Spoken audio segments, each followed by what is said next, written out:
voudrais remercier le Père Hazard qui m'a invité à participer à votre colloque. C'est vrai que je suis loin un peu de l'école, mais comme j'ai passé quelques 20 à 22 ans dans le monde scolaire, je ne peux pas être, disons,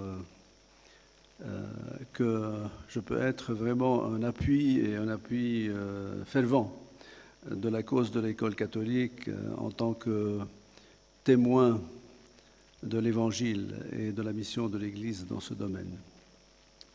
Le titre, donc, c'est les motifs de l'attractivité de l'école catholique et la liberté de l'enseignement. Je vais inverser le titre et parler, des deux fondements, des deux fondations de l'école catholique, et puis de 7, si je peux dire, 7 motifs d'attractivité. Il y en a plus peut-être, mais dans ma tête, j'en ai trouvé 7, et ça suffit, je pense. Donc, la double fondation de l'école catholique. 1. L'éducation scolaire et même universitaire catholique est considérée comme une mission de service, une mission ecclésiale catholique qui nous est confiée par nos congrégations religieuses ou par les diocèses au nom de l'Église.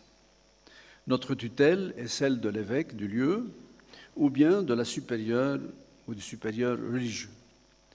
L'école catholique du Liban a développé, justement, à travers son histoire, depuis le synode de Louaisi en 1736, ça a été dit ce matin, puis à travers le cumul des expériences des réseaux, depuis le milieu, les réseaux missionnaires et non missionnaires du XIXe siècle, un modèle libanais d'éducation scolaire. Et j'insiste sur ce modèle libanais d'éducation scolaire. Celui-ci ne cesse d'inspirer et d'attirer les dizaines de milliers de familles de tous bords à scolariser ses enfants dans ces écoles et qui ont su développer des motifs solides d'attraction qui font leur raison d'être. La deuxième fondation, donc la première, c'est une fondation qui vient de notre mission ecclésiale. La deuxième, c'est l'école catholique qui est fondée juridiquement et existentiellement sur le principe de la liberté de la conscience et de la liberté de l'enseignement, tel qu'inscrit dans les articles 9 et 10 de la Constitution libanaise.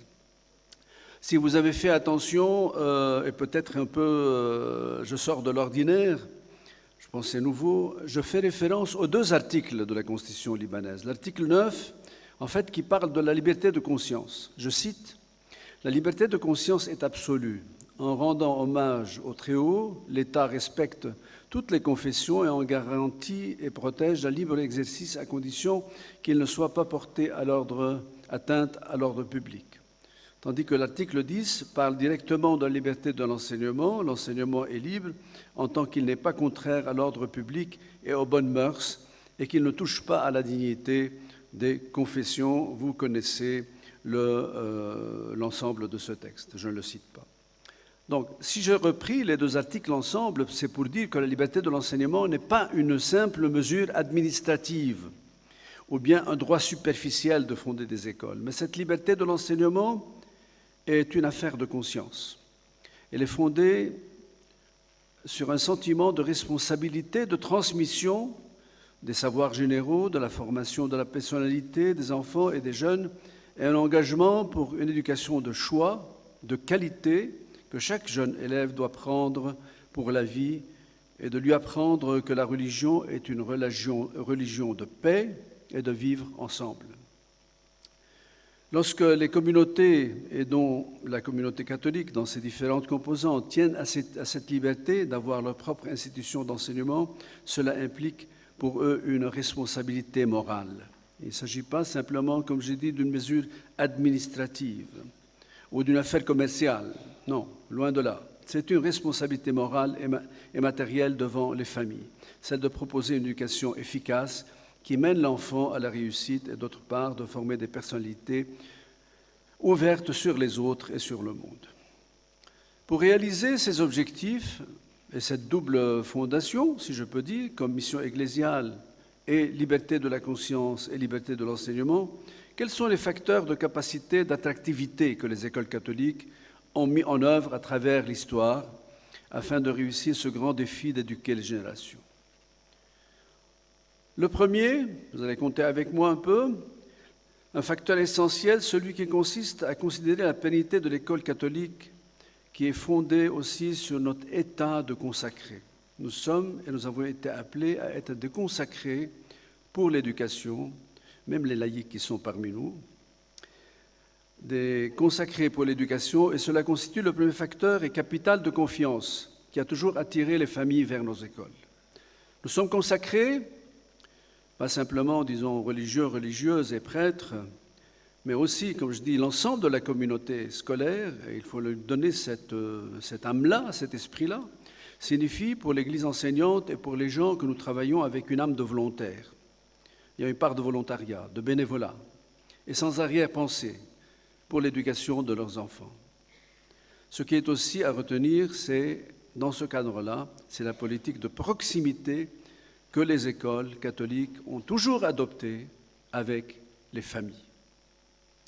Deuxième facteur, ces écoles catholiques ont été toujours des écoles pour toutes et tous, ouvertes à l'ensemble des communautés spirituelles libanaises. Ce n'est pas rien que jusqu'à aujourd'hui, il y a peut-être 20% de nos écoliers qui sont d'autres communautés que les communautés chrétiennes. Il est vrai dire que la guerre du Liban et ses présupposés idéologiques ont mis en cause ce principe de l'école catholique pour tous, mais nous continuons, je pense, à œuvrer dans ce sens-là. Cette expérience continue de nos jours avec des centaines d'écoles et nous rappelle que ce facteur d'attractivité n'est pas à négliger. Être école catholique, c'est être, d'ailleurs le mot catholique signifie universel, c'est être ouvert à l'universel. Les écoles musulmanes du pays, je voudrais vous donner, j'ai plus que, disons, qu'un exemple, mais je donnerai un exemple, n'arrivent pas toujours à relever ce défi, car elles n'arrivent pas à s'adapter à l'universel, et de même cantonnées à leur communauté, tandis que les écoles laïques sont considérées comme, parfois et surtout, étrangères. Je vais vous raconter ce que m'a dit le président du réseau Al-Maqasid un jour. Il m'a dit que pendant la guerre libanaise, l'école Maqasid Khadija Al-Kubra avait dû accueillir quelques familles chrétiennes, catholiques, chrétiennes et catholiques. Au bout d'un certain moment, le directeur de l'école a senti que ses enfants n'arrivaient pas du tout, disons, à s'intégrer et à avancer même de point de vue enseignement, de point de vue connaissance, apprentissage. Il a étudié la chose en conscience et il a trouvé que vraiment, disons, l'ambiance de l'école n'était pas porteuse pour accueillir des enfants d'autres communautés. Il a pris contact avec le directeur général des écoles Al-Maqasid en lui racontant cela et il lui a posé la question « Qu'est-ce que je fais ?» La réponse a été claire. Il faudra convoquer les familles et leur demander de changer d'école, de le confier à une autre école, parce que, probablement chrétienne, parce que les écoles Maqasid n'étaient pas prêtes afin de relever ce défi d'être des écoles pour tous. Cela, je pense, incombe pour nous une responsabilité d'être toujours ouvert à toutes les communautés. Au troisième lieu, le troisième facteur, l'école catholique s'est confirmée comme une école communauté, unie, solidaire, où les enseignants, la direction de l'école et les élèves, ainsi que leurs parents, faisaient union, ce qui est bien nécessaire pour la réussite du projet éducatif de toute école. Aujourd'hui, plus que jamais, il nous faut sauver, et j'insiste sur le terme, c'est une question de salut, de rédemption, ce principe d'école, communauté unie et solidaire. Car il y va de la pérennité de l'école catholique. Il ne faut pas laisser les accidents de parcours, même s'ils sont durs à gérer et graves, comme cette fameuse loi 46 du 17 août 2017, qui a élaboré une nouvelle grille de salaire difficile, sinon impossible à appliquer, mais qui a semé le désordre à l'intérieur, au moins, disons, de certaines écoles, notre réseau. Pour demeurer forte et pérenne, il est important que l'école catholique se présente toujours comme communauté unie pour le bien de ses élèves. En quatrième lieu, ce sont des écoles qui ont cherché et cherchent, par les valeurs évangéliques et humanistes, adopter une éducation intégrale de toute la personne humaine. 3 qualités morales conditionnent cette éducation. 1. Former une personnalité qui a une identité libanaise ouverte à l'autre. Je reviens toujours, disons, à cette idée. Notre identité, c'est une identité ouverte. Ce n'est pas une identité repliée. Cela demande du courage. Ça constitue un défi de tous les jours pour nous. Mais c'est ça notre mission. C'est ça la mission de service. C'est cela ce qui fait de nous comme modèle de l'école libanaise. Depuis déjà bien longtemps, nos écoles ont opté pour une éducation non seulement de l'intelligence, mais des aptitudes physiques et esthétiques de l'enfant. L'éducation à la vérité, à la bonté, au bien personnel et social n'est pas une entreprise théorique, mais un travail de tous les jours. C'est à nous de dépasser et de rendre caduque la fameuse loi 515 en l'intégrant d'une manière décidée à notre système de gouvernance. Je ne vois pas comment, dans les circonstances actuelles, dépasser cette contrainte.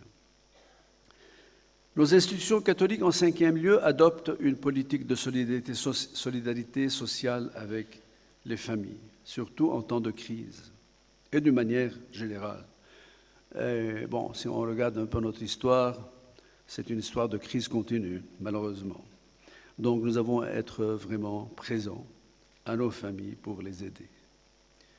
Et afin de continuer à les attirer, à leur dire que la famille, l'école catholique, c'est leur école. C'est une école de vie. C'est une école d'élévation de l'homme vers le mieux. Donc nos écoles pratiquent, et ça c'est devant mes yeux, il y a des chiffres qui parlent, une politique de réduction des scolarités de telle manière qu'elles n'arrivent plus aujourd'hui à assurer leur propre développement et les exigences financières de toute institution d'enseignement.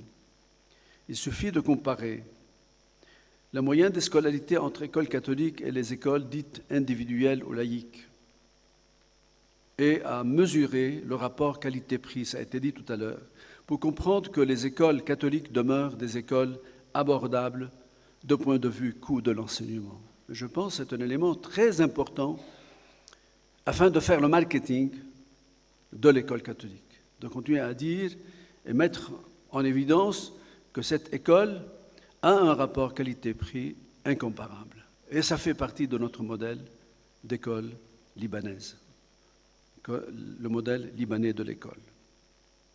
Mais il est utile de rappeler que nos institutions gagnent en adoptant une politique de transparence et de communication directe avec les familles. Peut-être que ça nous manque. Au moins, disons, pendant ces 20 ans, et surtout, disons, pendant, je pense, 18 ans, j'étais au secrétariat des écoles catholiques, je connais un peu la situation, il nous manquait toujours, disons, cette communication directe, ce plan de communication et de transparence, peut-être, afin de dire les choses d'une façon directe et simple. Il est nécessaire de passer à un management participatif qui présuppose des comités de proposition, de contrôle et de vérification dans nos écoles, tant au niveau financier qu'au niveau académique. Il ne faut pas que ce soit quelque chose de formel, mais intégrer, savoir intégrer les parents dans notre vie scolaire et leur donner confiance et qu'ils travaillent en confiance avec nous. L'intégration des laïcs à la gouvernance devient une nécessité. Sans intégrer ces laïcs, n'en fait pas des partenaires s'ils ne partagent pas notre charisme propre. Il est important, je pense, d'intégrer les laïcs, vous le faites, mais que ce ne soit pas justement, disons, une intégration superficielle, mais plutôt partager avec eux notre charisme, notre identité propre, notre mission. Revenir toujours à cette idée de mission ecclésiale. Ce n'est pas quelque chose d'externe, le fait ou de superficiel, de porter la responsabilité de gestion d'une école catholique. Un 6e facteur d'attractivité, les écoles catholiques ont su comment s'ouvrir à la modernité sans renier la tradition. Et je pense que ça, c'est un élément, un modèle qui est valable, pas simplement, disons, pour nous au Liban, mais pour d'autres systèmes scolaires. C'est ce que nous appelons l'école de l'authenticité libanaise. Je connais assez bien les projets éducatifs et les textes de mission des écoles catholiques, je les ai étudiés. J'ai étudié d'ailleurs quelques 36 chartes et de missions d'écoles libanaises de tous bords, et j'en ai choisi une douzaine d'écoles catholiques. Je connais assez bien, disons, ce système.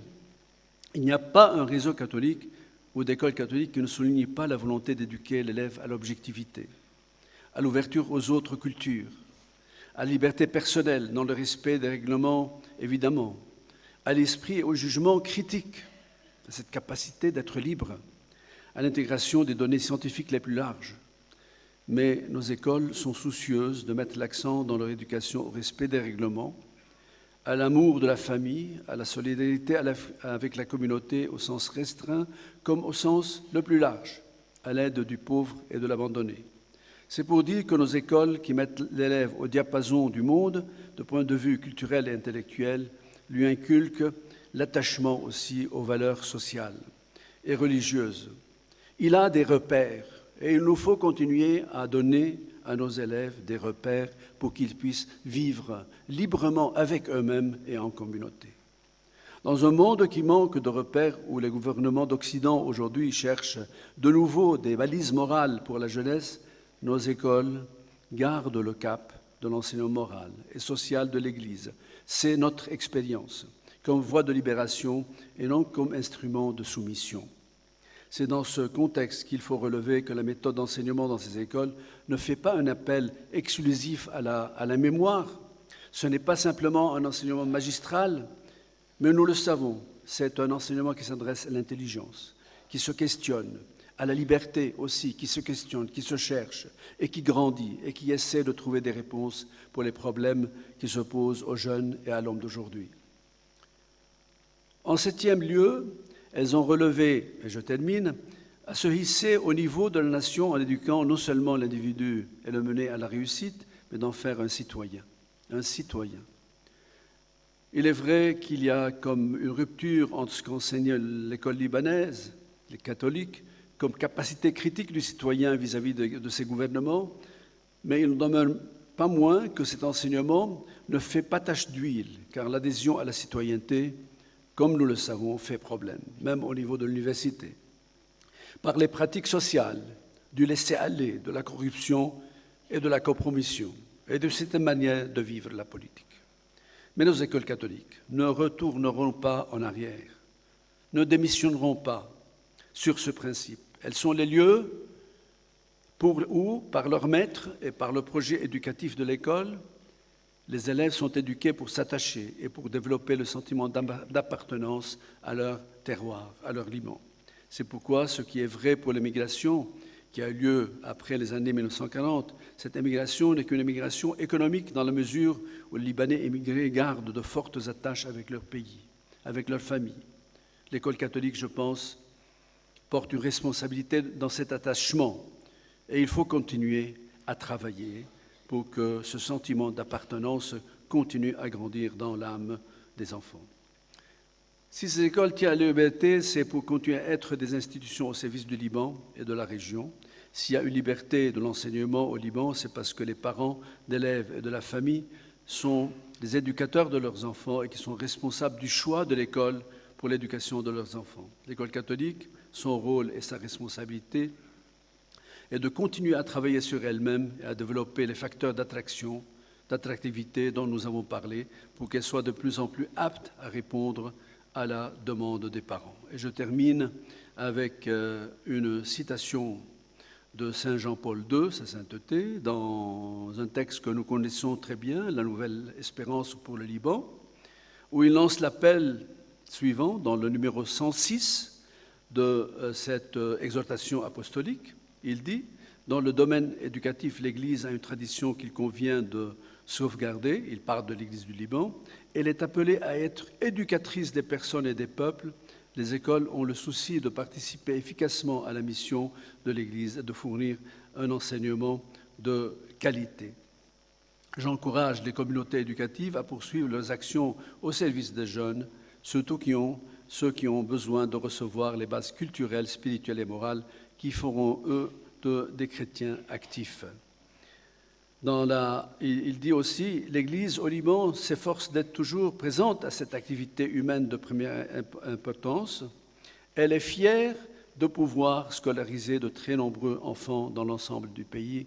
Et je pense qu'on peut répéter ce mot, nous sommes fiers de l'école catholique, et cette fierté fera la pérennité de l'école catholique. Merci beaucoup de votre écoute.